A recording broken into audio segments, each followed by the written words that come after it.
Hi friends, ఎలా ఉన్నారు? మీరు చూస్తున్నారు ఫ్రీ టైం తెలుగు ఛానల్. ఈరోజు నేను చెప్పబోయే టాపిక్, మన మొబైల్లో ఏ యాప్ డౌన్లోడ్ చేసుకోకుండా తెలుగు కీబోర్డ్ ఎలా యూజ్ చేస్తాం. ముందుగా సెట్టింగ్స్లోకి వెళ్ళాలి.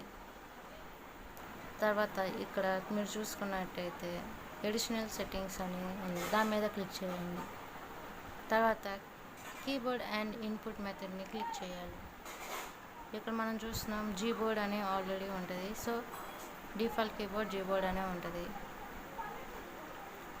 మనం ఇక్కడ జీబోర్డ్ క్లిక్ చేస్తే లాంగ్వేజెస్ క్లిక్ చేయండి. మనం already English language already set అయి ఉంటుంది. మనకి ఇంకా చాలా లాంగ్వేజెస్ మన ఇష్టం వచ్చిన తెలుగు, హిందీ, ఎనీవన్ ఓకే మనం సెట్ చేసుకోవచ్చు. ఇలా చూసారు కదా, చాలా ఉన్నాయి, చాలా లాంగ్వేజెస్ ఉన్నాయి. మనకు ప్రస్తుతానికి తెలుగు కావాలి కాబట్టి సెర్చ్లో తెలుగు టైప్ చేయొచ్చు. ఇలా టైప్ చేస్తే మనకు కావాల్సినవి వస్తుంది. తెలుగులో కూడా రకాలు ఉంటాయి. ఇక్కడ మీరు చూసుకున్నట్టయితే తెలుగు ఇండియా మనం క్లిక్ చేయాలి, మనకు కావాల్సింది. సో ఇక్కడ మీరు చూడండి, మనం ఇక్కడ తెలుగు ఇంగ్లీష్లో మనం ప్రెస్ చేస్తే తెలుగులో పడుతుంటాయి. సో ఇక్కడ ఆల్రెడీ పక్కన తెలుగు కీబోర్డ్ కూడా ఉంటుంది మనకి, అది కూడా క్లిక్ చేసుకోవచ్చు. డైరెక్ట్గా Telugu నొక్కోవచ్చు. So done.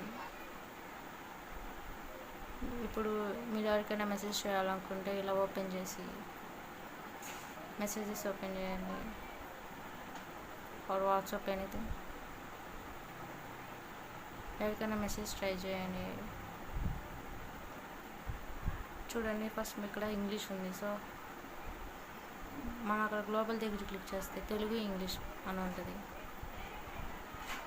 Already keywords మనం టైప్ చేస్తే అక్కడ ఆల్రెడీ పడుతుంటాయి. చూడండి, ఇప్పుడు నేను ఎలా టైప్ చేస్తున్నా, హై ఫ్రెండ్స్ ఎలా ఉన్నారు, ఎలా. సో ఆల్రెడీ ఆటోమేటిక్గా తెలుగులోకి మారిపోతుంది. హాయ్ ఎలా ఉన్నారు అని పెట్టాను. సో తెలుగులో అలా కీవర్డ్స్ వచ్చేస్తాయి.